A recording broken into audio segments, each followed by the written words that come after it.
7 and 9 just relax.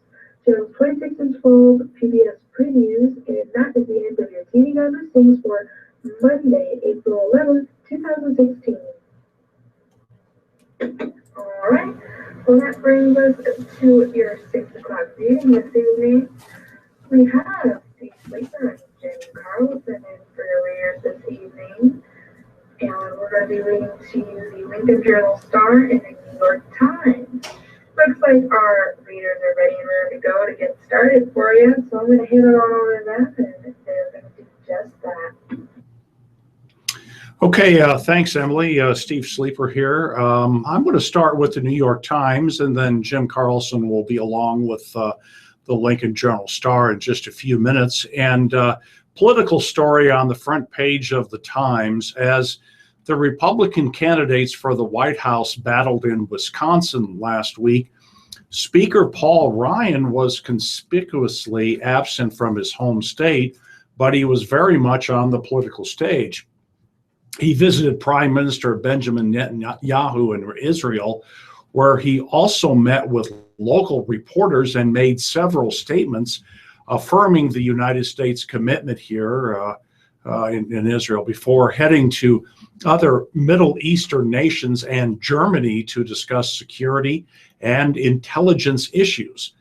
Back in Washington, his staff churned out its latest flattering video of Mr. Ryan deploying identity politics and promoting a battle of ideas set to campaign-style music. And his office continued to beat back the not exactly library voice whisper campaign, favoring a coup at the Republican convention in July that would elevate Ryan to the top of the ticket. Ryan is indeed at the center of a national campaign, one he calls Confident America, but not necessarily for president. While Ryan has repeatedly said he has no intention of becoming his party's nominee this year, he is already deep into his own parallel national operation to counter Donald Trump and help House and Senate candidates navigate the political headwinds that Trump would generate as the party's standard bearer, or for that matter, Senator Ted Cruz, who is only slightly more popular. Ryan is creating a personality and policy alternative to run alongside the presidential effort, one that provides a foundation to rebuild if Republicans splinter and lose in the fall. He's running a parallel policy campaign, said Senator Tim Scott, Republican of South Carolina. He is shaping an agenda that he plans to roll out right before the convention, a supplement of sorts to the official party platform. He gives regular speeches on politics and policy, particularly on poverty and economic issues, then backs them up in the news media. It is not a move without risks. His policy positions on immigration and trade, which have contributed to his mirage candidacy, are in great tension with the views of many Republican primary voters. I'm a big fan of Paul, said Senator Jeff Sessions from Alabama, a Republican and one of the very few Trump supporters in Congress. He's a good person, he's smart, but issues like trade and immigration are going to be important, and I don't think anybody gets the Republican nomination that's not in sync with a substantial majority of the American people on those two key issues. Still, his name is a major draw. Ryan raises substantial sums of money for Republicans, even while keeping his promise to spend Sunday at his children's sporting events in Janesville, Wisconsin, instead of golfing with donors. The National Republican Congressional Committee raised $185,000 from 2 emails from Ryan last month, more than the group's entire haul in March 2014 during the last House races, and he became Speaker last year. There's no question that Ryan is operating in a very ambitious way, said Peter Weiner, a former director of the White House Office of Strategic Initiatives under President George W. Bush, who has known Ryan for 2 decades. He is trying to set forth a path for the party with ideas and policy proposals and principles, he said. That is unusual for a speaker in an election year, but Ryan himself is a very different person, and this is the product of a very unusual presidential year. Ryan's parallel track is intended largely to counter Trump, who stands apart from him and many of the party's political traditions, while Mr. Ryan is a vocal advocate of trade deals and wrote legislation that gave President Obama expanded authority to negotiate them. Trump is equally vocal in opposing free trade. So there's our obligatory story that included Trump in it. Absolutely. I knew we had to get it in. Yeah, I had to get it in somewhere. Right. All right. Thanks, Steve. Good evening, everyone. This is Jim Carlson, and as Steve indicated, I'll be reading from the Lincoln Journal-Star. I'm going to start with a story of international news and kind of an update on the Panama Papers, the so-called scandal.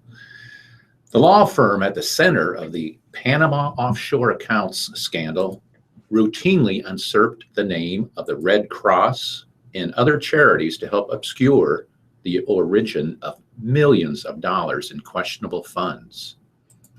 There's no suggestion that the charitable groups had any idea their name was being used in this way.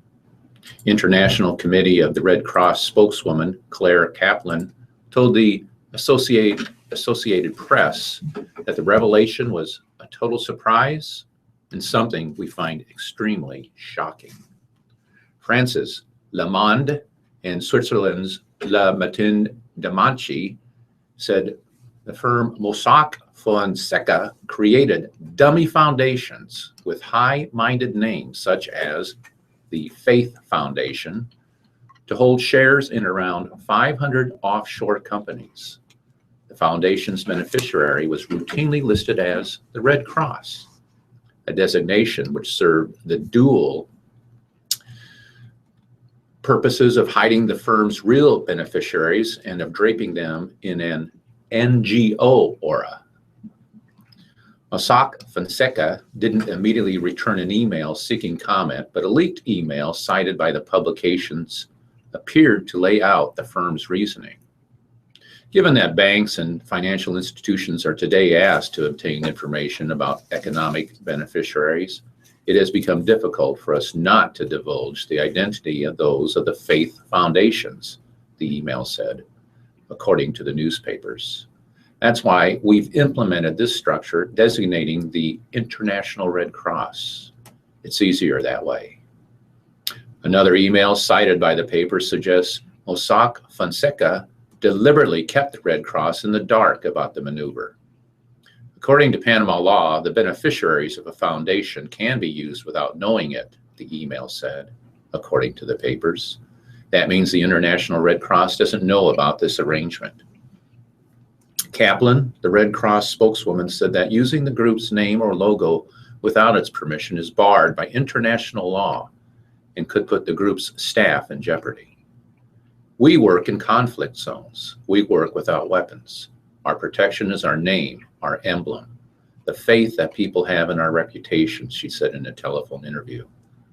Let's say this money was linked to a warring party in a conflict. Imagine what consequences that could have. The newspaper's examination of the Faith Foundation turned up a host of questionable connections. Both said the Faith Foundation was a relay in the money trail leading back to former Argentine President Nestor Kirchner and his wife, Cristina Fernandez del Kirchner, who succeeded him in 2007. The foundation also played a role in a complex London real estate transaction involving Emirati leader Sheikh Khalif bin Zayed Al Nahyan, adding that another Panama-based foundation played a similar role in obscuring the finances of Elena Baturina, the wife of Moscow's ex-mayor, and repeatedly listed as Russia's wealthiest woman. Meanwhile, the offshore scandal made for awkward exchanges at a meeting between French Prime Minister Manuel Valls and his Algerian counterpart, Abdelkamak Sehal. Coverage of the meeting has been overshadowed by a partial French media boycott, which kicked in after Algerian authorities refused to issue visas for journalists from Le Monde and Canal. The former had used the Panama Files to explore the finances of several high-profile Algerians, one of whom was pictured embracing Algerian president.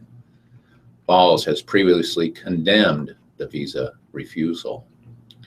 Quizzed during a joint news conference Sunday, Sela complained that Le Monde had dared to attack the honor and prestige of the president. Out of Pakistan, Pakistani opposition leader Imran Khan on Sunday called on Prime Minister Nawaz Sharif to resign over documents leaked from a Panama-based law firm that he said indicate that the premier's sons own several offshore companies.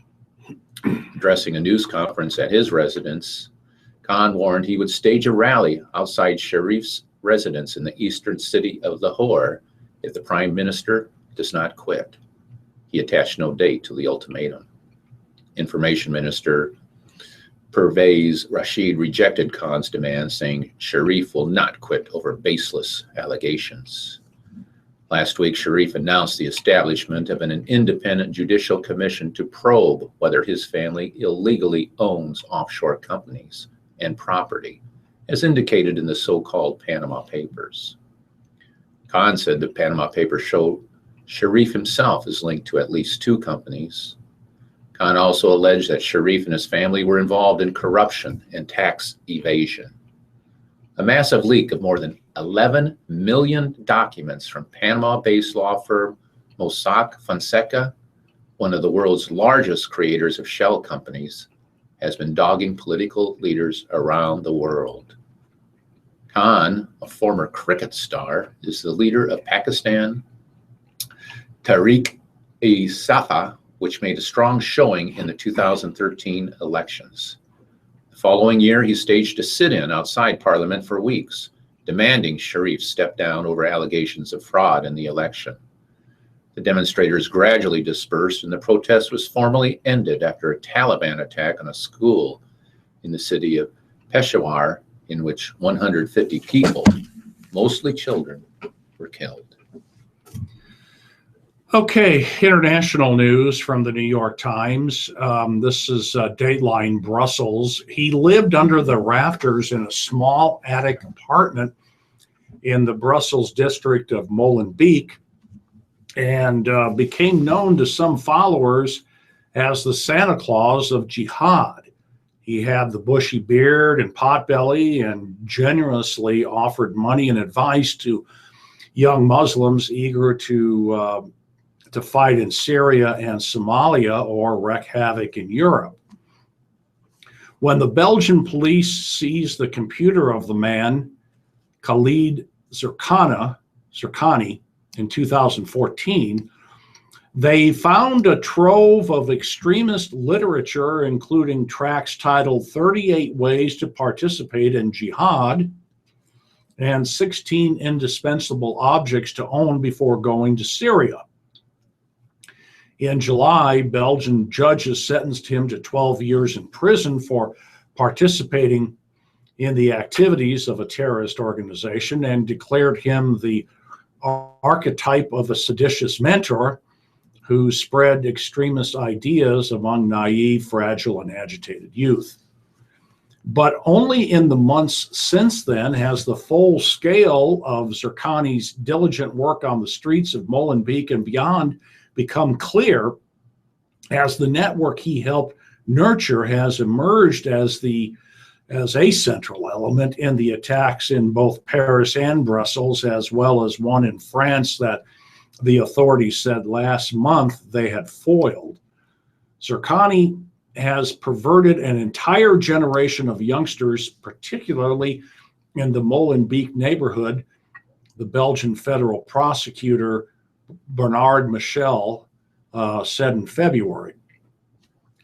During his trial, Zerkani, 42, denied any involvement in terrorism. His Brussels lawyer, Steve Lambert, declined to comment for this article.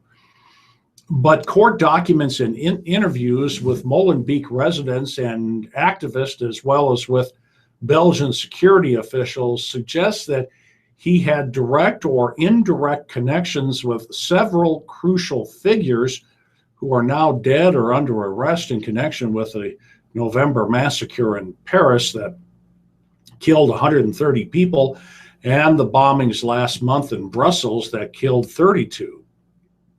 For instance, Mohamed Abrini, a former Molenbeek resident who the Belgian authorities said on Saturday had confessed to being the man in the hat caught in surveillance video accompanying the airport suicide bombers and later walking away alive.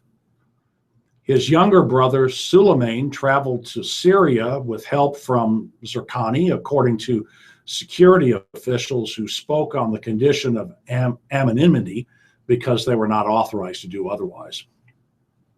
The brother reportedly died there in 2014 while fighting with the Islamic State. Rida Kirkit, another veteran of the conflict in Syria who was arrested in France last month in connection with the thwarted attack, stayed in Zerkani's apartment for a time and lent him his French-registered Mercedes, prosecutors said. Belgian investigators say that Al-Hamabad Aboud, a Molenbeek resident who commanded the November attacks in Paris, was a disciple of Zerkani. Najim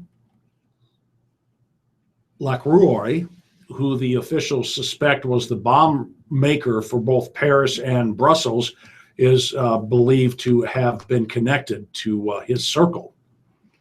Hawaii Kieta, an immigrant to Brussels from Mali, and her son Yoni Main had become radicalized in a matter of months under Zerkani's influence, and she believes her son died in a battle in Syria in 2014.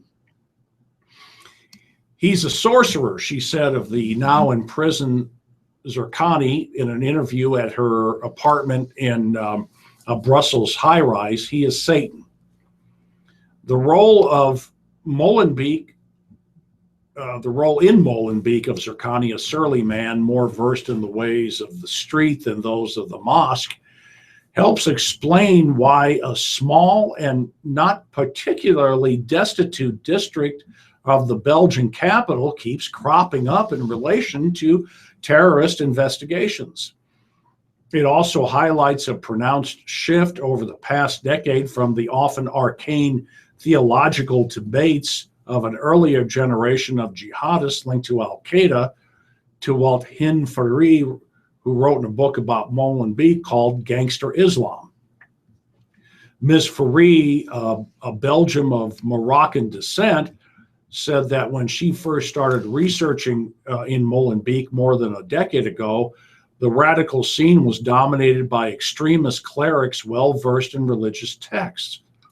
This has mutated under the influence of the Islamic State propaganda, she said, into a criminal enterprise driven by the synergy between banditism and Islam. The Islamic State recruits among bandits and gangsters because it needs them for their knowledge of guns, safe houses, and the underground scene, she said. Mix this with a little Islam, and this is what you get in Molenbeek.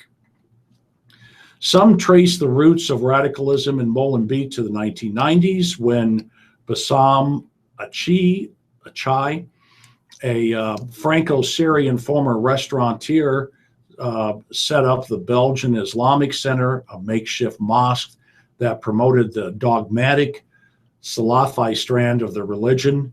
Residents and some municipal officials reportedly warned authorities that it was sheltering extremists. Philippe Moreau, Molenbeek's mayor from 1993 until 2012, said that on meeting Alici, it was clear he was an extremist, but he considered this the responsibility of the Belgian Federal Security Service, not of municipal officials like himself. So this all runs pretty deep there in Brussels, Jim. Yes. Okay. Out of Washington, President Barack Obama is guaranteeing that evidence, not politics, will dictate the outcome of the FBI's investigation into Hillary Clinton's handling of emails as Secretary of State. Obama's comments came during an appearance on Fox News Sunday, his first as president. Obama said he continues to believe Clinton did not jeopardize America's national security with her private email server, but he added that there's a carelessness in terms of managing emails that she has recognized. Obama has said no one has suggested that Clinton's handling of government emails detracted in any way from her excellent ability to carry out her duties. When asked specifically whether he can guarantee that Clinton will not be in any way protected during the course of the investigation, Obama said he maintains a strict line about not talking to FBI directors about pending investigations. I guarantee that there is no political influence in any investigation conducted by the Justice Department or the FBI, not just in this case, but in any case, Obama said. The FBI is investigating whether sensitive information that flowed through Clinton's email server was mishandled. The Inspector Generals for the State Department and U.S. intelligence agencies are separately investigating whether rules or laws were broken. Obama touched on several issues during the interview, including the nomination of Merrick Garland to the Supreme Court and how he deals with the threat of terrorism. On Garland's nomination, Obama said he will stick with him through the end of his term. What I think we can't have is a situation in which the Republican Senate simply says, because it's a Democratic president, we are not going to do our job, have hearings, and have a vote. On terrorism, Obama said he doesn't think Americans have made too much of the threat of terrorist attacks. He also said he hasn't let acts of terror disrupt some of his regular activities because it's important to communicate a message of resilience and that we don't panic, that we don't fear. On what he most looks forward to when leaving office, being able to take a walk outside. On his best and worst day in office, Obama said the best was the day health insurance reform passed, and the worst was the day he traveled to Newtown, Connecticut after the massacre at Sandy Hook. And out of New York, talk of a contested convention has come to the Democratic presidential race, but Hillary Clinton and Senator Bernie Sanders expressed sharply different views about whether such a scenario is likely. Speaking on CNN on Sunday morning, Clinton shot down the idea that Democrats were headed for a contentious intra-party dispute at the convention in Philadelphia about who will be their presidential nominee. I feel good about the upcoming contest, and I expect to be the nominee, Clinton said, noting that she has received more than 2.5 million more votes than Sanders and is leading him in pledged delegates. I intend to have the number of delegates that are required to be nominated. She added that once she is nominated, she would move to the task of unifying the party. We need to run a unified Democratic Party campaign to bring as many people on our side as possible, she added. But Sanders insisted that his campaign has a path to best Clinton in terms of pledged delegates who are awarded proportionately based on victories in primaries and caucuses. He added that superdelegates, party activists, and officials who are free to support whichever candidate they choose will switch their allegiances from Clinton to his campaign. If we continue to do better in general election polls in terms of defeating Trump by a much larger margin than Secretary Clinton, you're going to get a lot of superdelegates who say that's what's most important, is that we don't have a Trump in the White House, and we're going to support Bernie Sanders. Asked whether he would contest the Democratic nomination, Sanders said it depends on whether either candidate ends up having enough support going into the convention. If neither candidate ends up having the number of votes that they need, yeah, I think there'll be some discussion, Sanders added. Okay, national news from the New York Times. This is Dateline Adelanto, California. After decades of thriving in legally hazy backyards and basements, no pun intended, California's most notorious crop, marijuana, or possibly pun intended, marijuana is emerging from the underground into a decidedly capitalist era. Under a new state law, marijuana businesses will be allowed to turn a profit, which has been forbidden since 1996, when California became the first state to legalize medical cannabis, and limits on the number of plants farmers can grow will be eliminated. The opening of the marijuana industry in California to corporate dollars has caused a mad scramble with out-of-state investors, cannabis retailers, and financially struggling municipalities all racing to grab a piece of what is effectively a new industry in California, legalized large-scale marijuana farming.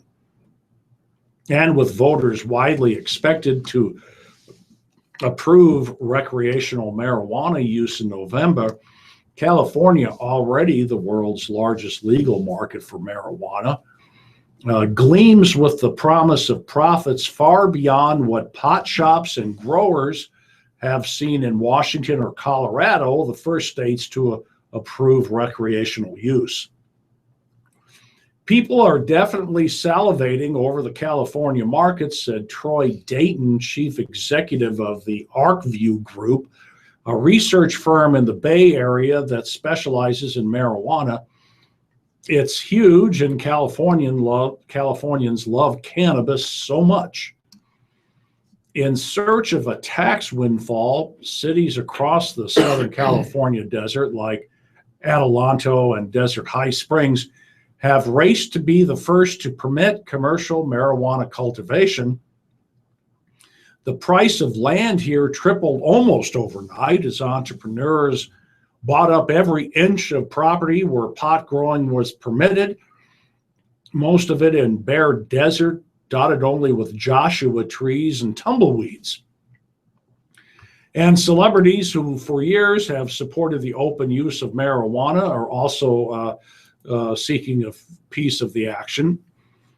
Of course, Snoop Dogg and one of Bob Marley's sons, Kamani Marley, have been meeting with officials about licensing marijuana grown here. Amid the frenzy, though, anxiety is growing in some corners of the state that corporate money will squeeze out not only the small-time growers, but also the hippie values that have been an essential part of marijuana's place in California culture. This brings us to Tommy Chong of Cheech and Chong fame. He's long been synonymous with California's outlaw stoner culture, growing his own pot and crafting bongs at his Los Angeles home. He is now negotiating with a corporate partner to license his own brand of legal marijuana. If conglomerates come in, my answer is God bless them, it saves me the hassle, said Mr. Chong. Geez, he's 77 years old now. Fashion changes, haircuts change, Chong said. We go through cultural changes.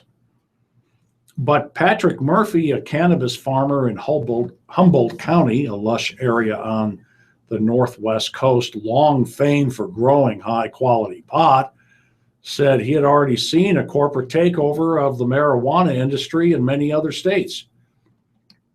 In California, especially at Humboldt, we have a code of a code of conduct, excuse me. Respect the land, respect the people. I don't want culture to be replaced by guys in $5,000 suits. 23 states allow some form of legal marijuana, and up to 20 will consider ballot measures this year to further ease restrictions. California is now making the largest effort in the country's history to pull marijuana out of the black market. Medical marijuana sales in California hit $2.7 billion last year, accounting for nearly half of all legal marijuana sales in the country, according to ArcView. And New Frontier, another cannabis research company, approval of recreational marijuana use in November could double the market here by 2020, say experts. Wow, That man, is over to Jim. huge. yeah, Wow. exactly, yeah. All right. Here's some local news from the Lincoln Journal-Star. This story out of Grand Island. 2 Wood River men have pleaded guilty and have been fined in the killing of sandhill cranes and dumping of dead snow geese last month in east central Nebraska. Marco Zaraga was fined $525 and Adam Wagner $300 on Thursday in Hall County Court. With costs, Zarago, age 20, paid a total of $573. Wagner, age 24, paid $348. On March 14th, 150 to 200 dead snow geese were found in Merrick County. Days later, 10 dead snow geese and 3 sandhill cranes were left near Grand Island. Authorities have said Zaraga killed the 3 cranes. The cranes were shot with a rifle, said Nebraska Game and Parks Conservation Officer Tim Williams. Wagner was an accessory. It's illegal to hunt sandhill cranes in Nebraska. Shooting snow geese is not a crime this time of year, but authorities said dumping the geese amounted to littering, and shooting them from a roadway and from a vehicle was illegal. Williams said another Hall County resident has been cited in Merrick County Court, but Merrick County Attorney Linnell Holmoka had not filed formal charges as of Friday. From the column of Don Walton in the Lincoln Journal-Star, he writes, Bill Kintner has filed a proposed amendment to the bill that would create an independent citizens commission to recommend congressional and legislative redistricting decisions to the legislature. That distances state senators and political parties from drawing the maps that define new district boundaries. The 2011 congressional redistricting map took shape in the governor's residence with Republican interests in mind. The bill, which is LB 580, provides that 5 members of the 9-member commission would be members of the party that won the most recent gubernatorial election, and 4 would be members of the other party. Kintner, a Republican, would raise that majority number from 5 to 6. The bill is an extraordinary example of what can occur in Nebraska's nonpartisan legislature. It is the result of a couple of years of negotiation and agreement between John Moranti, a Republican, and Heath Mello, a Democrat. If early voting is an indication, there might be a heavy voter turnout in Nebraska this presidential election year. Last Monday, more than 24,000 ballots were mailed out by 73 counties to voters who already had submitted a request. That number exceeds 5-day totals for primary elections during the previous 4 election years. The first batch of early voters this year, 11,396 Republicans, 11,163 Democrats, 1,994 nonpartisans, and 62 Libertarians. And winner take all is on tomorrow's legislative agenda. an end to allocation of 3 of Nebraska's 5 presidential electoral votes to the winner in each congressional district would be a blow to Nebraska Democrats, not only in terms of potential presidential campaign activity in the state, but in voter registration, voter turnout, recruitment of volunteers, and competitive energy, especially in metropolitan Omaha's 2nd District. For poor Americans, back to the New York Times here, for poor Americans, the place they call home can be a matter of life or death. The poor in some cities, big ones like New York and LA, but also smaller ones like Birmingham, Alabama, live nearly as long as their middle-class neighbors, or have been seeing life expectancy, rising life expectancy in the 21st century. But in some parts of the country, adults with the lowest incomes die on average as young as people in much poorer nations like Rwanda, and their lifespans are getting shorter. In those differences, documented in sweeping new research, lies an optimistic message. The right mix of steps to improve habits and public health could help people live longer, no matter how much money they make. One conclusion from this work, published on Monday in the Journal of the American Medical Association, is the gap in lifespans between rich and poor widened from 2001 to 2014. The top 1% in income among American men live 15 years longer than the poorest 1%. For women, the gap is 10 years. These rich Americans have gained 3 years of longevity just in this century. They live longer almost without regard to where they live. Poor Americans had very little gain as a whole, with the big differences among different places. But the fact that some places have increased the lifespan of their poorest residents suggests that improving public health doesn't require first fixing the broader multi-decade problem of income inequality. Small-scale local policies to help the poor adopt and maintain healthier habits may succeed in extending their lives regardless of what happens with trends in income inequality. You want to think about this problem at a more local level than you might have before, says Raj Chetty, a Stanford economist who is the study's lead author. You don't want to just think about why things are going badly for the poor in America.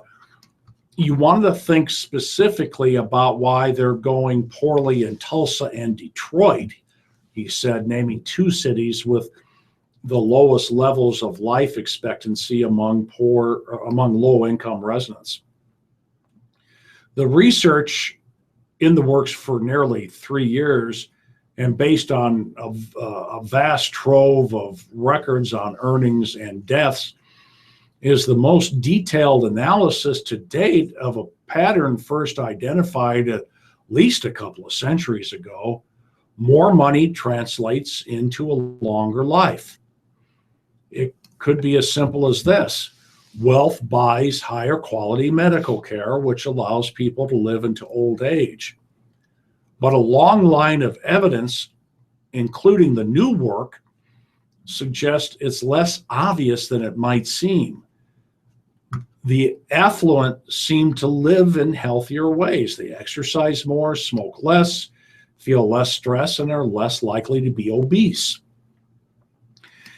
It's not even certain that the cause and effect flows from higher income to greater health. To some degree, it may go the other direction as well, because people who are healthier are better able to hold down a demanding job, and so they have higher incomes.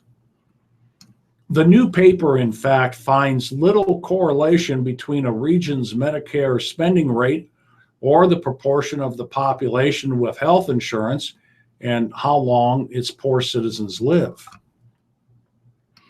Public health experts who examined the results said the weak relationship did not mean that health insurance has no value. Research has long established that healthcare interventions have a much smaller effect on lifespan than behavioral factors like smoking and exercise. But healthcare does help people who are already sick lead healthier lives, and it can provide economic security and peace of mind that improve the lives of the poor in other ways. Jim? All right, thanks, Steve. Some news at a glance across Nebraska. Just after 2:15 a.m. yesterday, Sunday morning, Lincoln Police Department received a call from a woman at an apartment complex who said a downstairs neighbor contacted her, saying she could see a man inside her apartment. Captain Danny Wrighton said that when police arrived at the complex, they found a broken window next to a door, in addition to a broken second-story window. After speaking with the woman, who had told police she heard someone in her apartment, officers entered the apartment and found 30-year-old Travis Griffin hiding under a pile of clothes with various electronics stacked near the door. Griffin was arrested without incident for burglary. And police are seeking 3 known suspects after they allegedly threatened an acquaintance with handguns, stole electronics, and assaulted the man with a jar of coins. Captain Danny Wrighton with the police department said a 29-year-old man was expecting a visitor early Sunday morning. The visitor showed up with 2 others, one of whom claimed his son was owed money. When the man said he didn't have the money, the suspects pulled out handguns. The man who claimed the victim owed his son money then struck him in the mouth with his gun and proceeded to rummage around the apartment, while the 3rd suspect kept watch. Watchman told the victim, "If you run, I will shoot you." The man who was searching the apartment then returned with a large jar of change, which he hit on the victim's head. The victim had a cut in the swollen lip, along with a cut on top of his head. The suspects left with a TV, a gaming system, video games, and 2 cell phones. Police did not think the victim sought medical treatment. And the Goose Lake Wildlife Management Area has been closed to limit the spread of an invasive water plant that has been found there. The Nebraska Game and Parks Commission plans to treat the lake in Holt County with a chemical to kill the invasive Eurasian water milfoil plant this spring. But the lake will remain closed until the invasive plant has been reduced to an acceptable level. Officials took this step because the plant can spread easily with just a stem or leaf. An entire colony can quickly grow from a fragment of a plant. It's important for everyone who uses Nebraska lakes to drain, clean, and dry their boats, waters, and other equipment when they leave any body of water. Weather permitting, workers begin this week, the week of April 18th on Nebraska Highway 33 just east of Crete. The Nebraska Department of Roads said the project will involve guardrail replacement, bridge deck repair, and overlay. During construction, traffic will be controlled by traffic signal lights. The project is anticipated to be completed in August. Tech news from the New York Times, the Daily Mail, and this is Dateline London. The Daily Mail, a British tabloid and website, confirmed on Monday that it had discussed with other investors a potential bid for the assets of Yahoo. The announcement by the media company came as about a week ahead of deadline for buyers to submit first-round offers for Yahoo's core assets. Given the success of DailyMail.com and Elite Daily, we have been in discussions with a number of parties who are potential bidders, DailyMail.com spokesman said. Discussions are at a very, very early stage, and there is no certainty that any transactions will take place. Street Journal earlier reported that the Daily Mail was interested in Yahoo's media properties and was considering a bid with private equity firms. Shares of Daily Mail and General Trust, the newspaper's owner, rose less than 1% following the announcement on Monday. Yahoo has struggled financially and is under pressure from the activist hedge fund Starboard Value, which is called to replace all of the company's directors. Perils of being a public company. They do have some very profitable business units, Yahoo does. And it announced in February that it was considering a potential sale.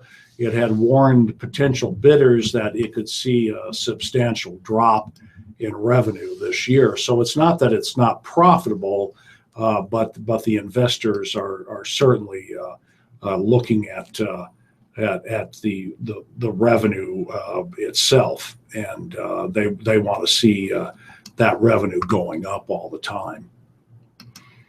The Apple Watch, it's been out for a year.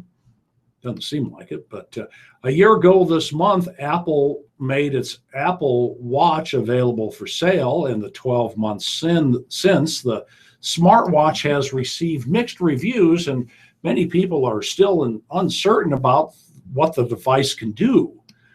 The Apple Watch's uses, of course, partly depend on the apps available for it. On that front, the news is good. The list of apps for the watch is ever growing. And here are some of the best ones to try. The author's favorite app is one of the simplest. It's called Facer, and it does one thing. It puts a different background image on the screen of your watch every time you raise it to see the time. This is weirdly rewarding. That's exactly what I was thinking, Jim. It's weirdly rewarding. Weirdly, yes. I love glancing down to see a new or interesting image and then checking the watch. And it reminds me that this device really is a piece of 21st century technology. There are a few limitations to Facer. The biggest one is that you are stuck with only one watch face design, the simplest, which shows only an image and the time. That means you'll not see features like alerts or weather information that you can see on other watch faces. You also have to pay for some of the images, which can cost $1 and up. The most useful app, according to the author, is the grocery shopping list free Buy Me a Pie, which works on both the watch and iPhone. The idea is that when you survey your shelves in a refrigerator, you use the iPhone app to pull together a shopping list. I use Post-it notes, by the way, but anyhow. The app makes this easy, offering prearranged options for items you may buy regularly, like bread, milk, bagels, and so on. You can color code each item to make identifying different categories of products easy. And the items the app does not already have can be typed in. You can also set up multiple lists and share them with others. When shopping, you can view your shopping list on your watch without having to fish out your phone. This is a fabulous memory aid. Swiping the items on the watch screen to mark them as bought is satisfying. Yeah, that's good. And you can use dictation on the watch to add items to the list, which is great when you suddenly remember something you need to buy.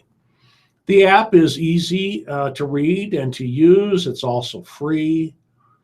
A similar free app called Bring has much the same utility, but more iconic-like graphics and slightly more modern user interface.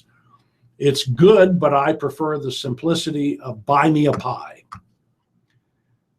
Promoting health and wellness, health and fitness is a great use for the watch. The $3 Heart Watch is particularly helpful. This app shows your most recent heart rate reading, as well as an indication of your average heart rate. and the maximum and minimum for that day. At a glance, you can tell if your heart has been speeding, which is useful after a jog, for example, by using force touch, pressing hard on the watch. You can add a note to that day's readings and add a measurement to your Apple Health app, including weight, body temperature, and much more. And the article goes on to talk about all kinds of different apps for the Apple Watch, but I guess the Apple Watch hasn't taken off like the tablet or the smartphone. Probably not. But yeah. what was that one thing they said? Buy me a pie? Buy me a pie. Yeah. It's the list that you can. It's a list keeping app on the Apple Watch. Yeah. So, yeah. It's got a nice name. Buy me a pie. I like pie. I do too. I like pie just a little too much. Yeah. All right. Steve, it's 10 till. I'm going to go ahead and start with the death notices in the Lincoln Journal-Star. So the first one that we have this evening is Axberg, Elmer R. Axberg, age 85, of Lincoln, Nebraska.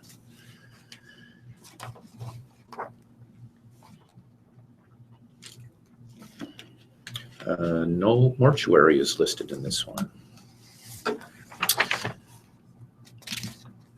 Boyk, Kenneth L. Boyk, age 72, of Omaha. Roper and Sons is in charge of arrangements. Memorials are suggested to the Alzheimer's Association. Bruja, Olga Bruja, age 98, of Dorchester, Nebraska. Kunkel Funeral Home in Crete is in charge of arrangements. Memorials to the family for future designation. Burns, Cleo M. Burns, age 96, of Lincoln.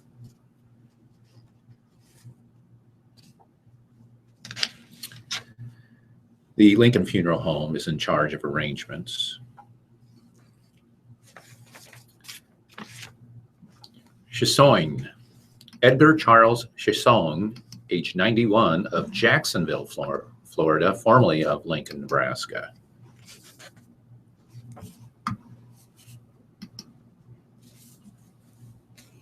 Cox, Wilma Cox, age 94, of Lincoln. The Metcalf Funeral Services in charge of arrangements. Memorials to the family. Cross, Kimberly A. Cross, age 59, of Lincoln. The Volsky Funeral Home in charge of arrangements. Memorials in care of the Cross family. Dorn, Elmer F. Dorn, age 85, of Wymore. Fox Funeral Home is in charge of arrangements. Memorials to the family.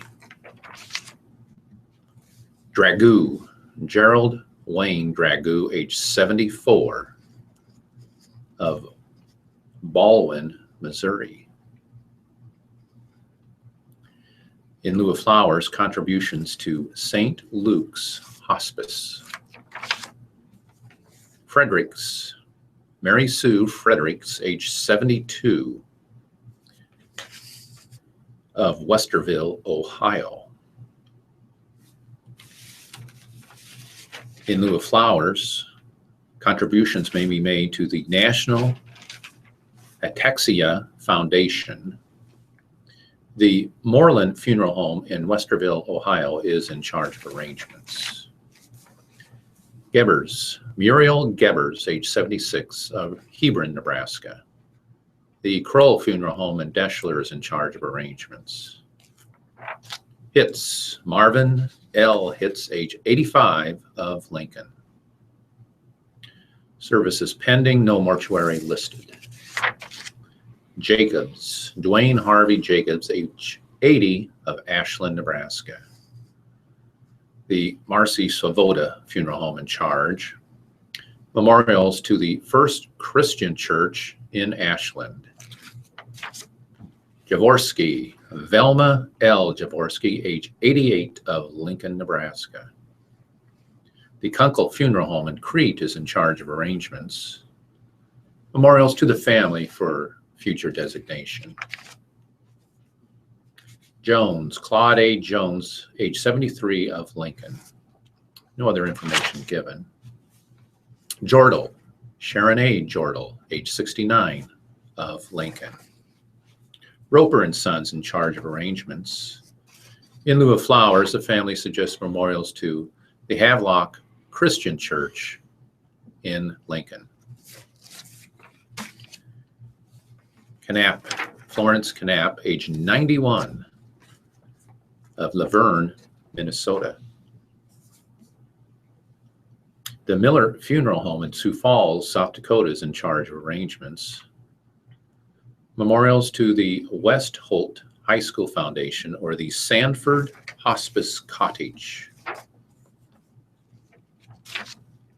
Coca, Janet Pauline Coca, age 88, of Milligan.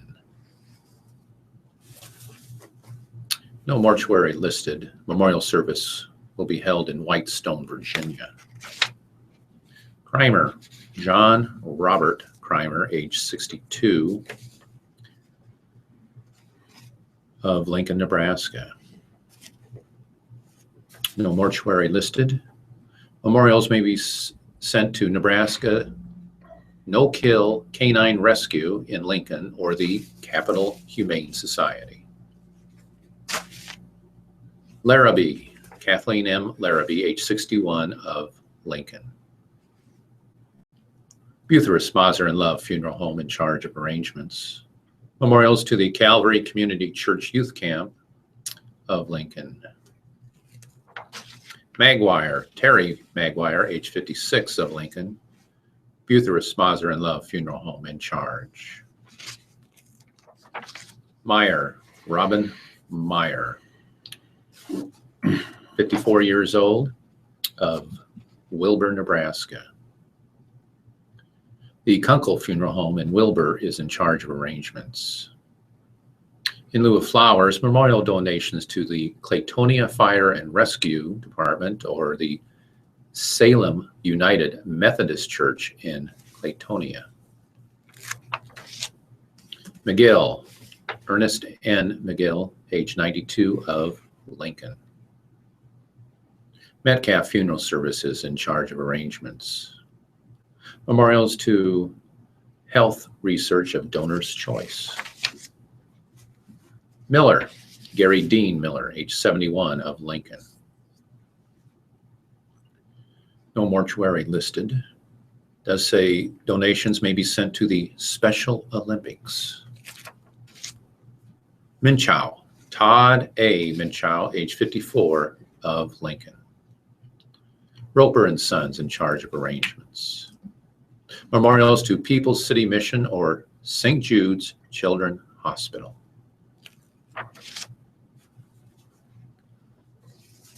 Pomagee, Irene Evelyn Pomagee, age 96, of Lincoln, Nebraska. Aspen Aftercare in charge of arrangements. Memorials to the Crete Fire and Rescue Department. Raw, Gladys M. Raw, age 82, of Crete. The Kunkel Funeral Home in Crete is in charge of arrangements. Ritchie, Beverly Ann Ritchie, age 80, of Falls City, Nebraska.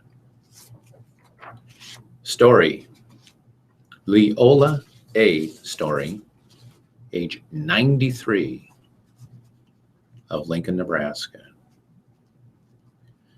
Arrangements by Hefe Hoffman Dora Cutler of Omaha. Memorials to the Christ United Methodist Church in Lincoln. Swenson, Samuel L. Swenson, age 69, of Valparaiso. The Lincoln Memorial Funeral Home in charge of arrangements. Valentino, Ricky Ann Valentino, age 64, of Lincoln. Arrangements by Hefe Hoffman Dora Cutler of Omaha. In lieu of flowers, memorials to the Susan B. Coleman Breast Cancer Foundation or the City of York Adopt a Pet. And that concludes the notices in the Lincoln Journal-Star. And listener memorials to Radio Talking Book are tax deductible and go a long way in keeping Radio Talking Book on the air. Please keep Radio Talking Book in mind when memorials are listed as donor's choice or your favorite charity.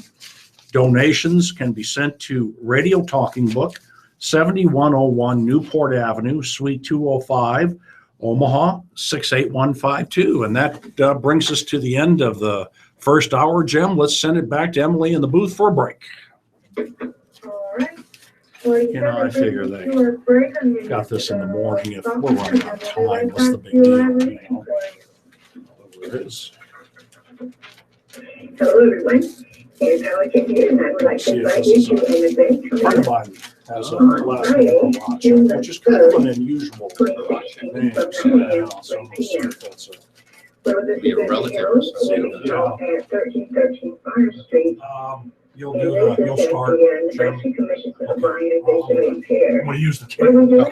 the CFB Omaha chapter will be hosting a non-visual training day introducing non-visual skills such as Braille, game travel, computers, and home management.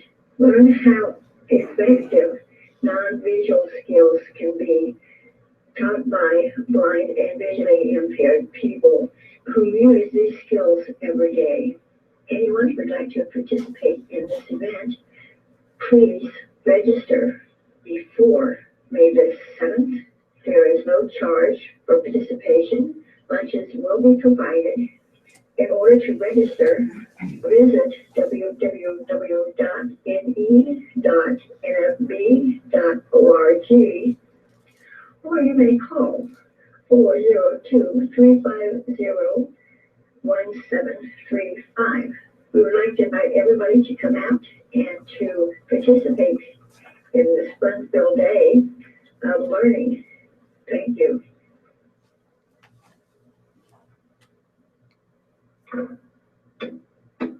All right. Well, that brings us to the end of your break. I want you to remember that this is your Radio Talking Book Network, your print information network, serving Nebraska and its neighboring states. The Radio Talking Book Network is brought to you with cooperation from KIOS-FM in Omaha and statewide through the NEC Radio I Network. have just one Well, letter. that was a nice little break for you So I'll read guys. that. But it looks like Okay. Steve and Jim are ready and raring to go. And of course, being in the New York Times, reading for you. they got I'm opinions. going to hand on over to them and then get right back on that live reading for you. Thank you, Emily. Welcome back, everyone. We're going to go into the editorial time of our evening, and I'm going to start with the letter that we have in today's edition of the Lincoln Journal-Star, this letter to the editor, entitled Inmates Suffering Through Debate. Joanne Young's article, Prison Officer Assaults Triple, reveals increased violence in our prisons. She includes reasons from Senators and Director Scott Frakes that include overcrowding, lack of programming, inexperienced and overworked staff, not listening to inmates and treating them in an inhumane manner. I would like to suggest another reason, namely rising expectations.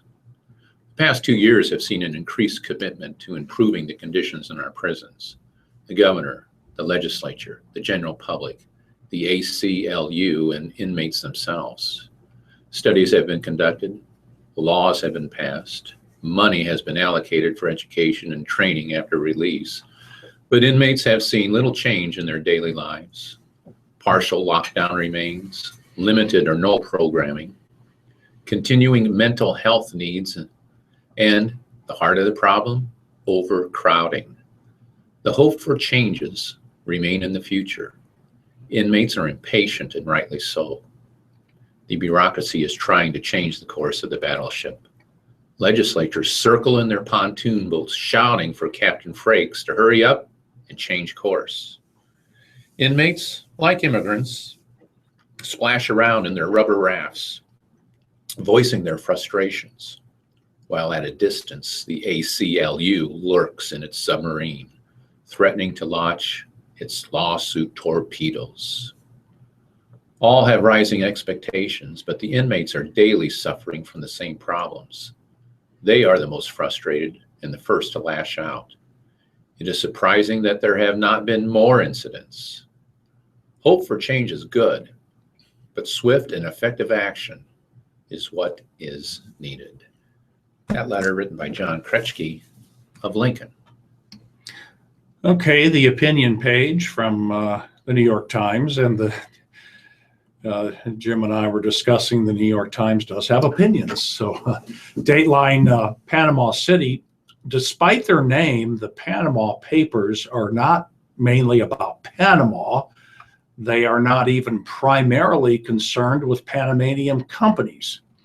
The more than 11 million documents illegally hacked and released last week related to previously undisclosed offshore corporations is rolling the world with revelations of the vulnerability for rampant abuse of legal financial structures by the wealthy. They are unfairly called the Panama Papers because this particular trove of documents came from a single law firm based in Panama, but the problem of tax evasion is a global one. Panama does not deserve to be singled out on an issue that plagues many countries, but we are willing to accept the responsibility for fixing it, in part because greater transparency is ultimately a continuation of reforms we have recently undertaken. The world must tackle this problem collectively and with urgency, and Panama stands ready to lead the way. The scope of the information is breathtaking. The files include information on more than 14,000 banks. Wow, there's 19,000 banks in the United States, of which 75% of those are fairly small. So that's a huge number. Law firms, corporate incorporators, and other middlemen from more than 100 countries, which is just a small part of the worldwide industry that harbors trillions of dollars. That some can rig the system to hide their wealth is not merely unjust, it also harms global development by siphoning off revenues that could be directed to education, healthcare, and infrastructure. Contrary to media reports, Panama does not make special allowances for offshore structures. The association of Panama with offshore activities comes from the fact that we tax only income derived from within Panama, not from without, which remains taxable pursuant to the laws of relevant jurisdictions. These rules, based on laws in New York and Delaware, originated in 1927 and are common today. While these laws have been buttressed by additional regulations, they can still be manipulated for illicit purposes. Under previous governments, Panama was no doubt a target of money launderers. Today, Panama is committed to adopting all transparency reforms needed to satisfy the international community. In the 21 months of my administration, and who is this written by? Juan Carlos Valera. Okay. So this must be the president of Panama. In the 21 months of my administration, Panama has taken steps to increase the transparency and strength of our financial legal systems.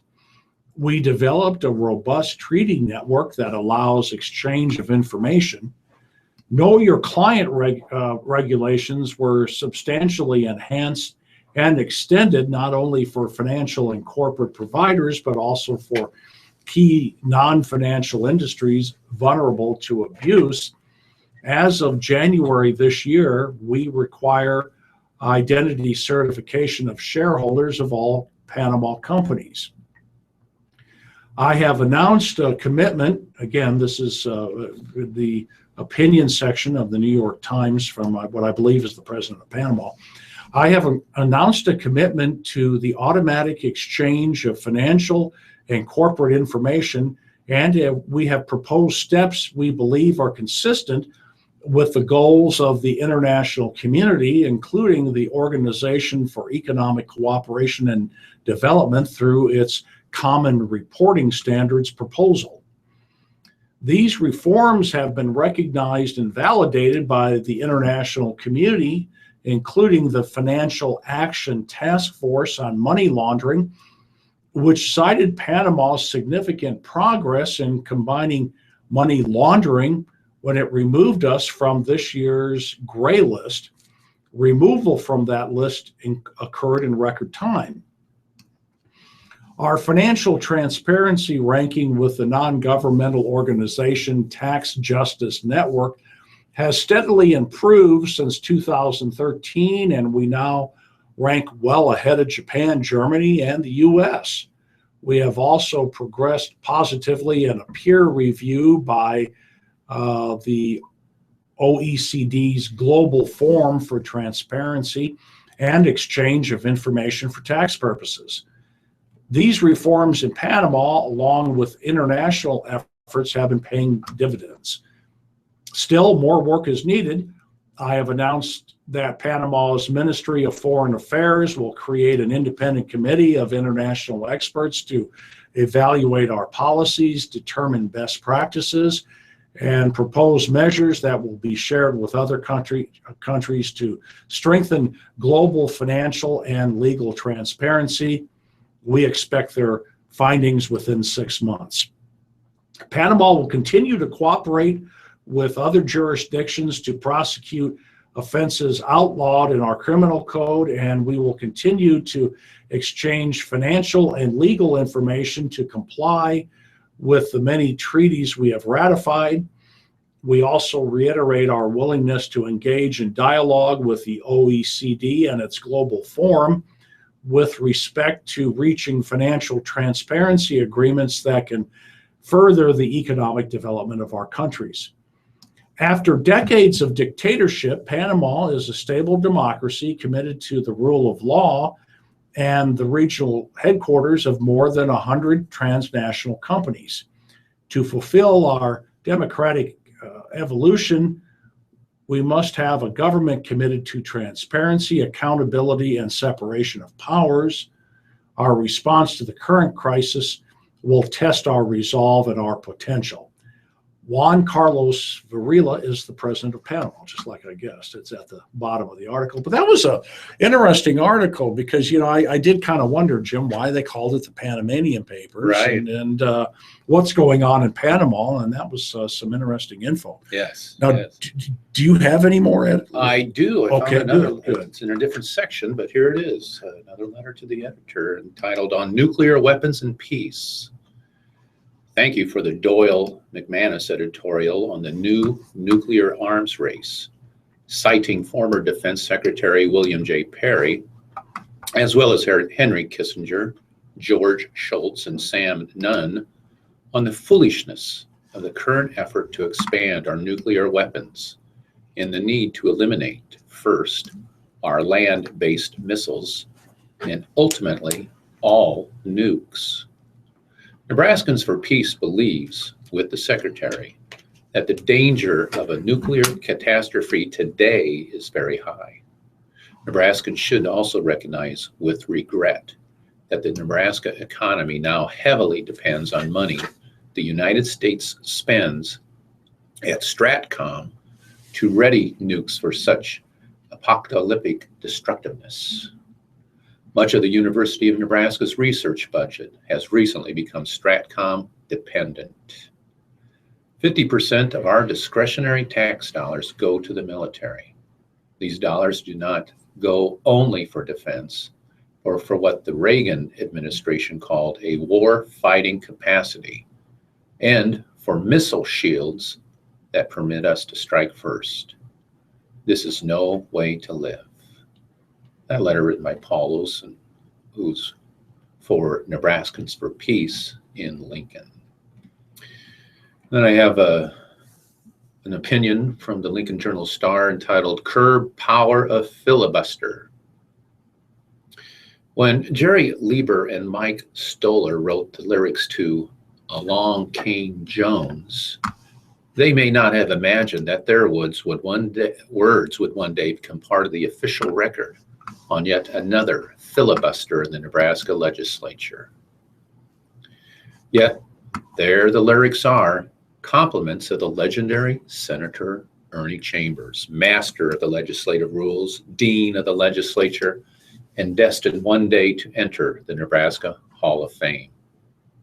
Chambers used the filibuster to hijack the waning days of the legislative session, frustrating colleagues and members of the public who wanted to see important laws enacted before adjournment.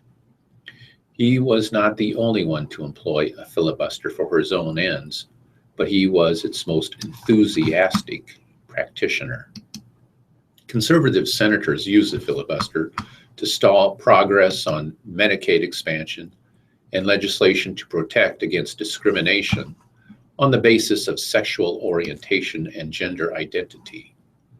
The scene in the legislative chamber was another example of why state senators should reduce the power of the filibuster. If this keeps up, Nebraska's legislature could become as dysfunctional as Congress.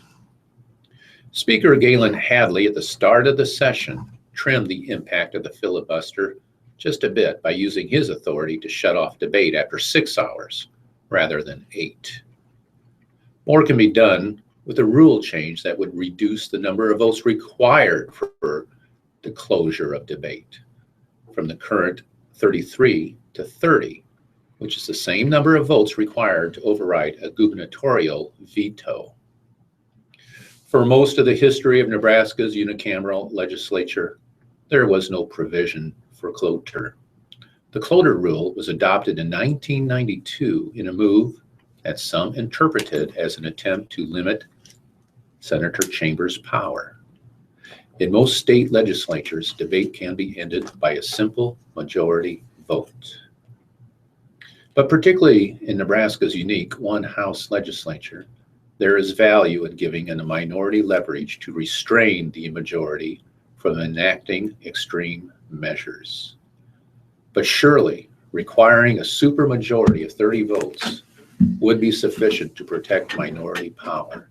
The rule change could be put into effect at the start of the next legislative session by a simple majority vote. Let's tally the votes. Okay, let's move in a little early to the part that we call today's living and entertainment, and this is a book review from the New York Times. It is truly universally acknowledged that many a writer in want of a good romantic comedy plot has turned to Jane Austen.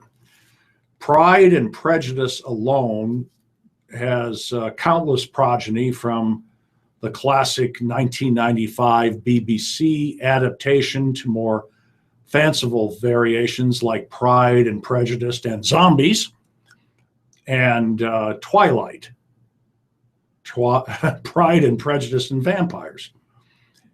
Helen Fielding's 1996 novel, Bridget Jones' Diary, showed that it was possible to lift Austen's storyline and create a funny contemporary novel about a spirited young woman in search of love, while reminding us that Pride and Prejudice was the original screwball comedy.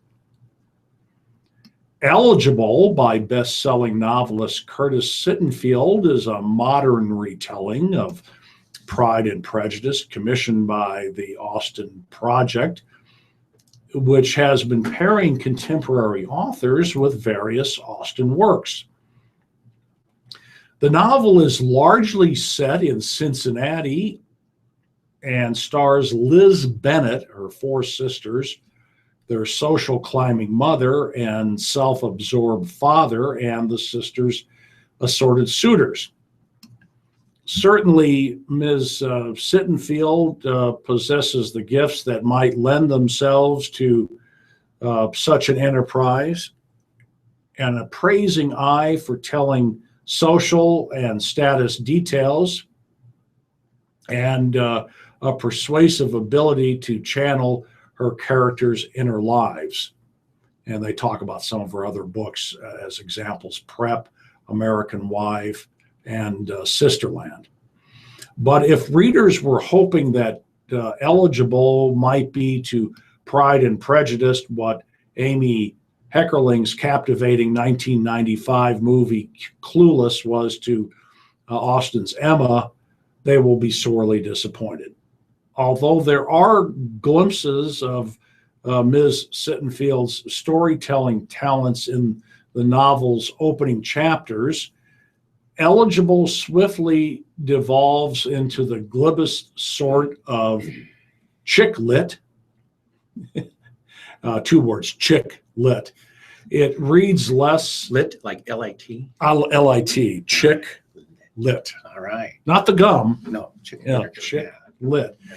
It reads less like an homage or reimagining of Austen's classic than a heavy-handed and deeply unfunny parody. It has the passive-aggressive Liz Bennet proposing to Darcy that they have hate sex, and her sister Jane falling in love with Chip Bingley, who is the star of a reality show called Eligible, think The Bachelor. Much to their bigoted mother's dismay, their younger sister Lydia elopes with a transgender man, and another sister, Kitty, begins dating the black real estate agent who is selling their house. Throughout the novel, Miss Sittenfield struggles to update the plot of Pride and Prejudice, failing to find the effortless sort of analogies Miss Heckerling deftly used in Clueless. She also fails to work the sort of entertaining improvisations on her material that Miss Fielding did in Bridget Jones. And as a result, she italicizes the difference between women's roles in the early 19th century and their place in society today, instead of underscoring the eternal emotional dynamics between men and women, which make Austen's work so timeless. In a labored attempt to make the matter of marriage more of an issue, Miss Sittenfield has aged Liz and Jane, putting them on the cusp of turning 40, and concocted money problems for their parents that put financial issues on everybody's mind. At the same time, she places nearly as much emphasis on the Bennet sisters' marital problems, particularly with wealthy men, as their venal mother and the show Eligible do. The men Liz and Jane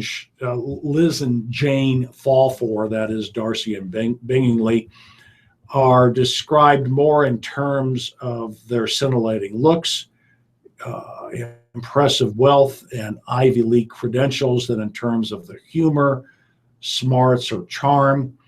They are more caricatures of what social climbings like Miss Bennet want for their mothers.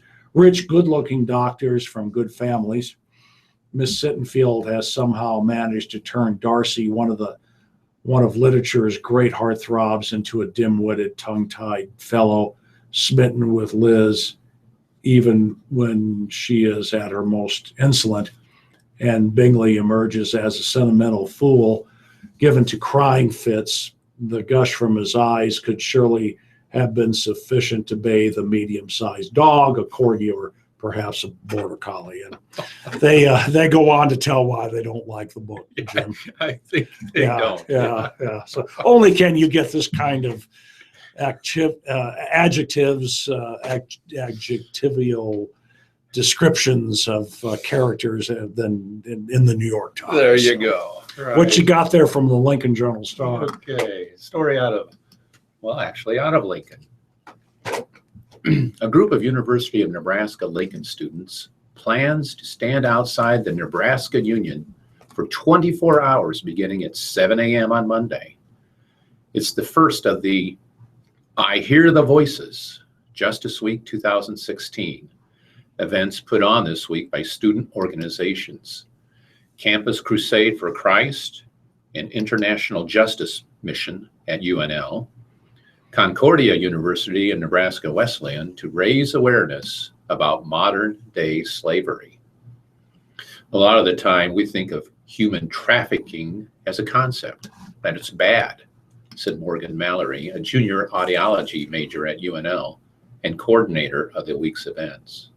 But then people just write it off in their minds. They don't think about what's really going on. This is a week to raise our voices for those who can't.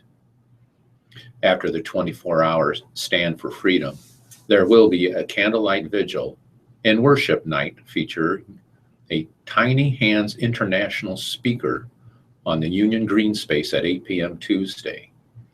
On Wednesday, there will be a free showing of In Plain Sight at the Mary Riempa Ross Media Arts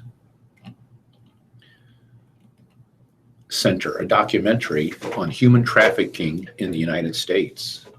Then on Thursday, Remedy Drive, a Christian rock band native to Lincoln, whose lead singer once went undercover to expose the child sex trade in Southeast Asia, will perform for free in the Union Ballroom. The week will then come to a close at 9 a.m. on Saturday with a Run to Restore 5K fundraiser in Seward, Nebraska. Lizzie Deneen, a junior elementary special ed major at UNL and member of International Justice Mission's UNL chapter, said she and Mallory will stand outside the Union during the 24-hour Stand for Freedom event at 3 a.m. on Tuesday. Even though they will be exhausted, Deneen said the point is to show others that they have the choice to stand out there through the evening hours, whereas modern-day slaves do not. That's something I take for granted a lot, she said. I have a choice to do what I want. Deneen said college campuses are important places for these discussions because of the culture of sex among students. Elements of modern-day slavery, such as the lack of respect for human life, can even be seen in the sexual assault cases being reported at colleges around the nation. It's modern-day slavery very prevalent here too, just in a different way, Deneen said. Laura Soundy, a sophomore behavioral science and public relations major at Concordia University, who coordinated the 5K, said the end goal for this week is simply to educate those who aren't aware that modern-day slavery isn't just a problem overseas. There are an estimated 35 million people that are modern-day slaves, she said. Awareness and advocacy is where you need to start. People need to be aware of the problem to take any further action. So I hope that week goes well for them. So Yeah, quite the thing. Travel section of the New York Times.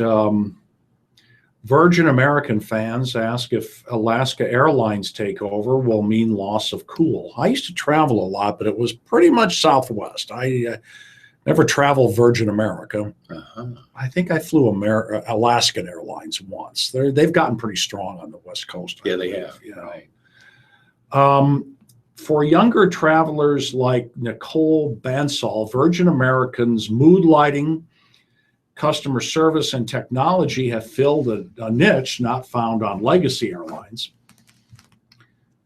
I was mostly concerned with just getting there, but I can see why millennials like it. And well, she's 29 years old, but she flies Virgin America nearly monthly for a job as a Silicon Valley marketing manager, and has now become one of the airline's legion of fiercely loyal fans.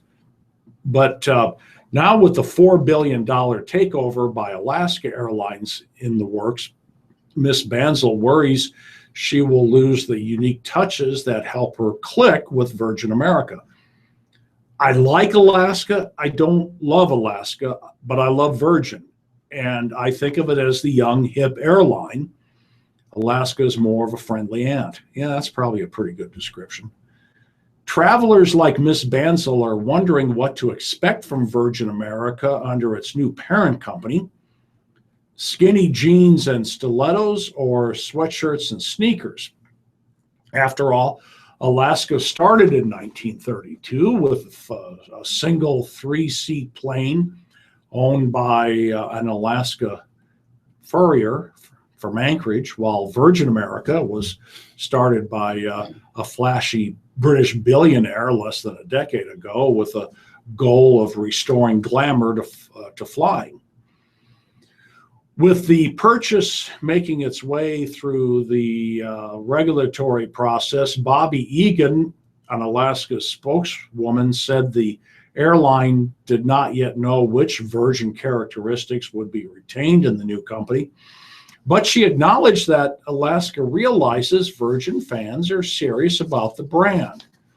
We want to take some time over the next few months and home in on what it is their customers love, Ms. Egan said. We want this integration to be very successful. Although Alaska has been a perennial leader in best airline rankings, its allure comes from its reliability more than mood lighting or funny safety videos. Like Virgin America, it inspires loyalty among customers, if not the same passion. Alaska and Virgin have been ranked first and second in operational performance in a top industry list for 2 straight years. And Virgin America is a mainstay atop Travel and Leisure and Condé Nast Travelers' Reader's Choice rankings of the top domestic airlines. Regardless of Alaska's good reputation, the prospect of losing Virgin's cool factor appears to have worried Richard Branson, the British business magnate whose Virgin Group started the airline in 2007. In a message posted on the Virgin Group website, Mr. Branson admitted sadness over the merger and said he had little control over the purchase. While he owns a substantial stake in the airline, he's not a controlling shareholder anymore. The most important thing now, he wrote, is to ensure that once Alaska witnesses firsthand the power of the brand and the love of Virgin American customers of our product and guest experience, they too will be converts, and the U.S. traveling public will continue to benefit from what we all started. Twitter users have peppered the social network with messages ranging from resignation to outright dread about Alaska's plans for Virgin. Some have reflected the conflict between cool and reliable. I've always liked Alaska Air, but and they're using the Twitter usernames here, but I hope they learn to fly like Virgin America, which I #love, one user said. Boo Alaska Air, leave Virgin alone, from another user. It's not just decor that attracted Virgin travelers' loyalty. The airline's planes have included electrical outlets in the seats, streaming Netflix, and one user noted that the touchscreens also allowed her to send drinks to other passengers. Those accoutrements are important touches. Virgin has been successful in creating a passionate fan base. It's just everything that makes them so cool. The airline compensated for its financial losses by cutting flights in recent years, even as it added routes to Hawaii and elsewhere. While passengers may love the ambience of a Virgin flight, they love the ability to get where they are going more, and that's the most important thing there. As frequent business travelers between San Francisco and Los Angeles, one of the airline's main routes, Will Matthews often flies on Virgin America, but while he prefers to avoid the cookie-cutter airlines, Virgin's limited options have often frustrated him. I would prefer to fly Virgin, but I just need to get there, so I've been going with Southwest. So he was basically saying what I was saying at the beginning of this article. It's just hard to imagine someone like Virgin can give Southwest a run for its money. So it'll be interesting to see what happens with Alaska taking over really will. Virgin. Yeah. And Southwest is just known for reliability and getting you there and Yeah. low prices and Yeah. good customer service. So, interesting stuff. Absolutely. Okay. From the Lincoln Journal-Star, here's kind of a article story about kind of a combination, actually, of today's living and even a little bit of business. I'll go ahead and do this. It's about drones, which is very popular these days. Unfriendly skies for drones. An ordinance that prohibits flying a hobby drone within 5 miles of the Lincoln Airport without notifying airport officials is being considered by the City Council. The drone ordinance, modeled after current Federal Aviation Administration rules, is aimed initially at regulating drone activity during the 2-day Lincoln Air Show in early May, said City Attorney Jeff Kirkpatrick. Under the proposal, anyone violating the drone ordinance could be found guilty of an infraction with a $100 fine for the first offense. A public hearing on the plan was scheduled for today at 3 p.m. at the City Council meeting, with a vote likely at the April 18th meeting. A city ordinance would allow the city to control dangerous situations immediately, Kirkpatrick said. If someone breaks FAA rules, you call the FAA and someone calls you back in 2 months, said Kirkpatrick. With a city ordinance, you can do something immediately. But local drone experts aren't sure the city should be getting into drone regulation while FAA rules are still in flux. Kirkpatrick said city officials don't know how many drones there are in Lincoln, but he assumes Lincoln residents and visitors to Lincoln are as enamored with drones as the rest of the country.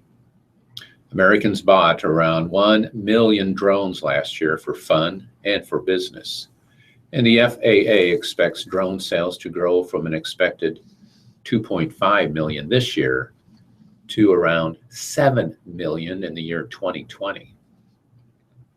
Airport authority staff who brought the idea of regulating drones to city staff are concerned about potential problems, and they are particularly concerned about the Guardians of Freedom Air Show, May 7th and 8th, which will include an appearance by the U.S. Navy Blue Angels.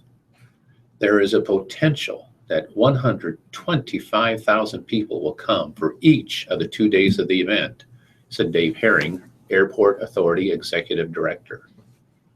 Drones can be very heavy and many are operated by hobbyists with no training, he said. Airport Authority staff are concerned about people flying drones over the air show crowd.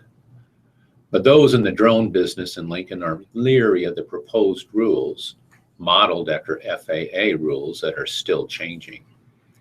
Matt Waite, director of the University of Nebraska, Lincoln's Drone Journalism Lab, also has concerns about a city ordinance. Are Lincoln police now going to be trained to know that hobbyists have one set of registration documents and professionals flying under FAA authorization have a separate registration document and aircraft number, he asks. People are going to need training in what is flying in a reckless manner, and the city attorney's office needs to be prepared to defend those decisions, Waite said in an email response to questions about the city proposal. The ordinance, like the FAA rules, requires hobby drone owners to notify the airport authority or airport tower ahead of time if they will be flying within 5 miles of the airport. Waite asked whether the city has a detailed map to show drone owners how far the 5-mile radius extends into Lincoln. It appears that 5-mile zone extends as far as 40th Street to the east. Are police prepared to cite children flying for fun below the treetops in their yard for operating inside the 5-mile ring without notifying the tower, he asks. An owner of a local drone business said he expects people will have enough common sense not to fly a drone during the air show when there are going to be really expensive and powerful planes flying overhead. Many of the FAA rules make the FAA feel good, but aren't necessary, said Justin Kaiser, co-founder of Lincoln-based Digital Sky. The video production company notifies the Lincoln Tower when it will be flying within the 5-mile radius. But generally, airplanes are not flying low over Lincoln, so the notification is really not necessary for safety issues, he said. Kirkpatrick said he expects police to act only on complaints and also expects most Lincoln drone owners will follow the FAA rules. You ever thought about buying a drone, Jim? Yeah, kind of. They look kind of, like to be kind of fun, but. You know, the only thing that concerns me is I think you got to spend at least $500. And then, once the novelty wore off, yeah, it's going to be sitting in your garage. Yeah. I got a buddy of mine that was just posting all kinds of drone videos on Facebook, and then that's been about a year ago. He hasn't used the drone since then. Now, I know, they were talking about a video production company. I know my business partner is a videographer.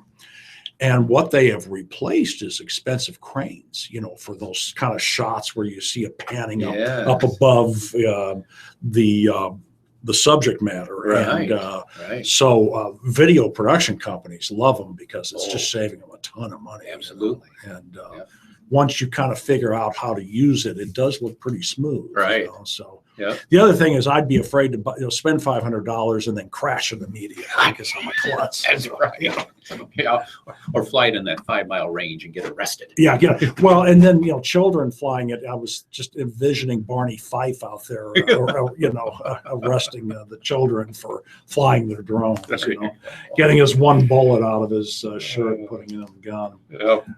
Okay, business news from the New York Times. Puerto Rico proposed a new plan on Monday to restructure its debt, offering some creditors better terms than an earlier plan, but failing well short of winning broad support. The plan was announced as a member of Congress in Washington struggled with a momentous decision whether and how to give Puerto Rico extraordinary powers to wipe out debt. Conservative Republicans have resisted this idea, but major defaults are looming. Last week, lawmakers in Puerto Rico stepped up pressure on Congress to act quickly by suddenly authorizing the island's governor to halt payments of $72 billion in debt. And I've read stories on this before. Essentially, the Puerto Rico doesn't have the bankruptcy options that the mainland does. If the threat of a debt payment moratorium was Puerto Rico's stick, the restructuring offer on Monday appears to be a carrot. Puerto Rico said that it found a way to make debt payments of $1.85 billion a year, compared with the $1.7 billion a year it had offered before. The Commonwealth is in crisis, and the fact is that we will only be able to address these issues by working together, said Victor Suarez, Puerto Rico's Secretary of State. Our commitment to this is underscored by our willingness to listen to our different creditors and to work to meet their needs. The new restructuring plan covers $49.3 billion of Puerto Rico's total debt, most of which is in the form of municipal bonds. It calls for creditors to accept $32.6 billion to $37.4 billion upfront by exchanging existing bonds for new classes of bonds. The order is up from a previous offer of about $26.5 billion. Puerto Rico's government developmental bank, a crucial part of the local economy, risks defaulting on $422 million in debt payments due May 1st, and the island faces $2 billion in payments on debt in July.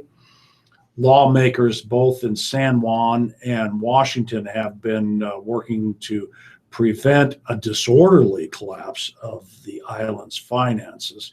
And again, without the bankruptcy laws that are in effect on the mainland, which were created, if I understand correctly, were created to prevent disorderly collapses of finances. Without that could possibly happen in Puerto Rico, and Congress is working on a revised proposal to help Puerto Rico restructure under supervision of a federal oversight panel. Treasury Secretary Jacob Lew, speaking at the Council on Foreign Relations on Monday, said there are still some open issues. There are a lot of details, but when you get to the bottom line, the question is, does that restructuring authority work? It has to work, or it's not going to be acceptable. So, and they still haven't figured out what to do with the Puerto Rico issue, Jim. Any news in the Lincoln Journal-Star about the new women's basketball coach? Well, just a little. I'm going to start with a wrestling story, though. Okay. We'll get into sports. And former Husker Jordan Burroughs, 2012 Olympic gold medalist, stormed to a pair of decisive wins against Andrew Howe to power to a U.S. Olympic team trials title Sunday night before 11,162 fans at Carver Hawkeye Arena in Iowa City.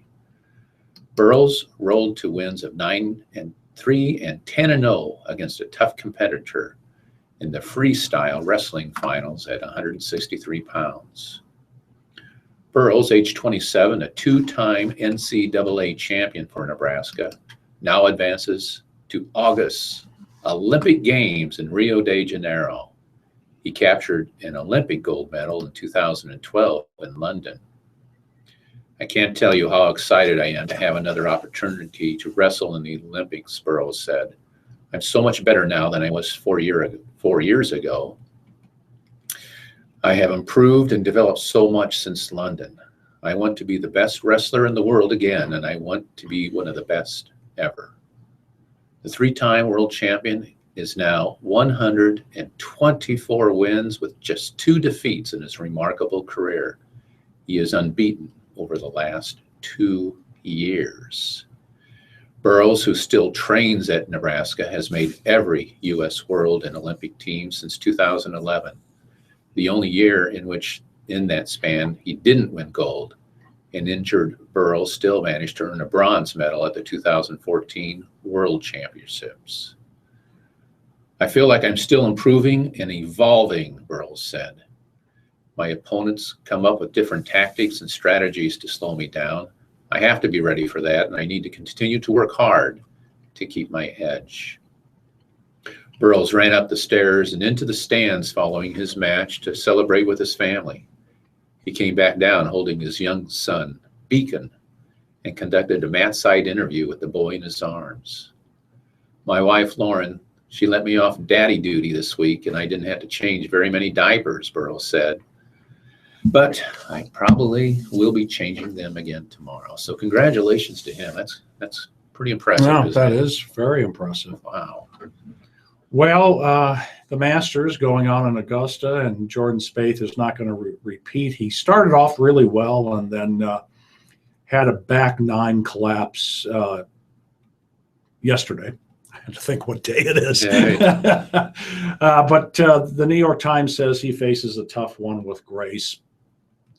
More important than golf, Jordan Spieth said Sunday night as a preamble to publicly congratulating the new Masters champion, Danny Willett. And those words, Spieth showed that he would live to laugh about his Masters meltdown. I had somebody tell me one time it's going to be funny later, make it funny now. So maybe not Monday as the shock was wearing off and reality setting in on the 3-hole stretch, in which he gave back 6 strokes to swing open the door for Willett to waltz through. Only a few minutes before saying the word, Spaeth had draped the green jacket around the shoulders of Willith, who earned the title by matching the low round of the day, a 567, to finish 3 strokes ahead of Spaeth, and Lee Westwood at 500-283. Only a few minutes before, Spaeth had surrendered his jacket to an Augusta National member for safekeeping in the locker that Spaeth shares with Arnold Palmer in the room in the Augusta National Clubhouse reserved for past champions. His face, when he handed the garment over, called to mind a young child returning to the original owners, a lost puppy he had found, and found an instant attachment. The trophy presentation in Butler Cabin was hard to watch. Imagine if Cam Newton had been forced to present the Vince Lombardi trophy to Peyton Manning as soon as this Super Bowl was over.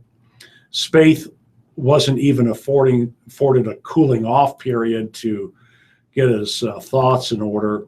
No wonder he looked sort of wooden.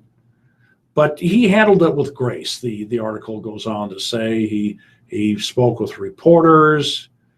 He made a few jokes. He was somewhat shell-shocked, and he said it's a tough one. He started off very well, and then just had that meltdown on the back nine. But that says a lot about a kid's character when he can handle something with grace and humor, even though he's kind of shell-shocked, because that is a national stage. And of course, he had a 5-stroke lead. Yeah. And 1 hour later, it was gone. It was gone. Yeah. It was just amazing. It was just a total collapse, and it happens. Absolutely. I mean, and in the grand scheme of things, he'll get over it, but it's still kind of tough. Well, I mean, he's still his earnings for tying for second still netted him over $800,000. There you go. Yeah, yeah. So you put it in that perspective. In the grand scheme of things, he's not going to starve. That's right. Now, the new women's basketball coach, Amy Williams. Yeah. But unfortunately, there's nothing. Well, I did read something in the World Herald, and I think I can remember it. Amy Williams, it was either South Dakota or South Dakota State. Yeah. She played for Nebraska in the 90s. Right. She started the basketball program at a small school before she went to the South Dakota school. Yeah. Has done very well, won the women's NIT. Yeah. Has Mm-hmm. I think she had coached with Connie Yori before too. Had she? Okay. I think I All remember right. hearing that. Okay. Yes. So it sounds like Connie Yori just got burned out.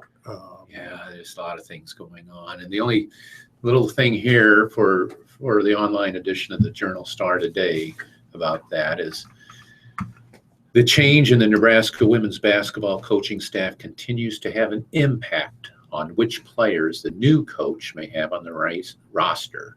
Late Sunday, one of the Huskers' top incoming signees, Nicole Caton, announced she will now be looking at other programs.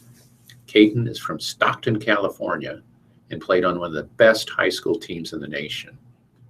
She was ranked by ESPN as the number 80th player overall in the 2016 class. She had told the Journal Star last week she was still pretty sure she'd come to Nebraska even after last week's news that Connie Yori was out as head coach. Then, last night, she posted a message on her Twitter account. First off, I would like to thank Nebraska for all the love you've shown me, from fans to coaches to trainers and to everyone in the state. But due to coaching changes, I have to do what's best for me and my family, which is to find the best basketball fit and education for me. Therefore, I have decided to reopen my recruiting process again. So at this time, I have requested a release to speak with our other coaches and programs. We shall see where this goes. Returning Huskers, Natalie Romeo and Jasmine Synthcore are also in the process of looking at possibly transferring. And then for men's basketball, Nebraska assistant men's basketball coach Phil Beckner is leaving the program to take the same position with the Boise State men's basketball team. Beckner leaves Nebraska after only one season. Head coach Tim Miles will be replacing an assistant coach on his staff for the 5th time in as many seasons. Beckner will replace Danny Henderson, who left Boise State to join new coach Brad Underwood's staff at Oklahoma State. It's not like there's some negative deal or anything like that at all, Beckner said. I thought the opportunity was the right time and the right fit. A former assistant coach at Weber State, Beckner is close friends with Boise State associate head coach Jeff Linder, and also is familiar with head coach Leon Rice. I've known these guys being out west and whatnot, Beckner said. A source close to this situation said Beckner would be taking a pay cut, but Beckner declined to confirm. Miles didn't immediately return a message seeking comment. Beckner, who came to Nebraska after coaching with the Oklahoma City Thunder's developmental team, said he was happy in Lincoln and wasn't actively pursuing another job. Boise State called Beckner last week after Henderson's departure, and Beckner was excited about the opportunity. I've been grateful for the opportunity Coach Miles gave me, Beckner said, but at the end of the day, this was the right time. So some changes with the men's program too. Yeah. And some news on the Golden State Warriors as they're closing in on the record set by the Bulls in 1995. I think it was 95 for, 72 wins? Yeah. Amid their record-breaking March, the Golden State Warriors have made more three-pointers this season than any other team in NBA history. The ability to launch shots from intergalactic zip codes seems like a requirement for employment. Stephen Curry has gotten so good at it that he somehow made the half-court heave look passé. But on a team cluttered with long-distance technicians, Festus Ezeli counts himself as a member of a smaller, less renowned group, a group that has largely resisted the seductive pull of the three-point line. These guys look like Bolshoi dancers who cannot stand on their tippy toes, or veterinarians who are allergic to cats. Meet the Warriors' curiously subdued two-point crew. I know my role, said Ezeli, a reserve center and layup specialist who has not so much as sniffed the three-point line in 3 NBA seasons. And that is not it. I love certainty. I love dunking. Not so long ago, the slam dunk dominated sports highlight shows, but the Warriors kind of changed all that. Their regular season finale is Wednesday against the Memphis Grizzlies, and they get a chance to beat the record set by the 95-96 Bulls for most victories in a season. And of course, they got the three-point record. Led by Curry, who weeks ago broke his own record for three-pointers made in the season, the Warriors made an average of 13 three-pointers in a game while connecting on 41.5% of their attempts, leading the league in both categories. Curry and Klay Thompson have combined to make 1,507 three-point attempts this season. That's just mind-boggling. And then there are players like who have combined to take 13. Just kind of scanning this. Last month, during an otherwise nondescript victory against the New Orleans Pelicans, the team center, Andrew Bogut, did something that he had not done in 1,102 days. He took a three-point attempt. Not surprisingly, he made it, promoting his teammates to celebrate as if they had just clinched another championship. Let's not get too excited about this, he said. So, what the article does is they go on to talk about, they do have a lot of two-point shooters that can take it to the rim and with power. And that's what makes Golden State, a force to be reckoned with. Oh, my goodness, I guess. So they've got one game remaining And if they win that game, they'll break the regular season record for most wins. That's just amazing. Yeah. Because Michael Jordan has actually challenged him to do it. I mean, if you guys don't do that, I'm going to come beat you up or something like that. You know, he said good-naturedly. So, but it wasn't that long ago where Golden State was a laughing stock, and now they're they are the dominant team in sports. Yeah. And, they're going to go down with a heck of a legacy. So. They really are. I mean, just 9 losses so far, and then I mean and then you've got San Antonio. Yeah. With a record of 65-15, which is amazing. Amazing, and yeah. And they're just they're playing second fiddle to Golden State. So absolutely. All right. Well, Stephen, it is that time. Yeah, Jim. Thanks again, and we're going to turn it over to Emily in the control room. Good night, everyone. Have a great week. All right. That brings us to the end of your live reading for this lovely Monday evening.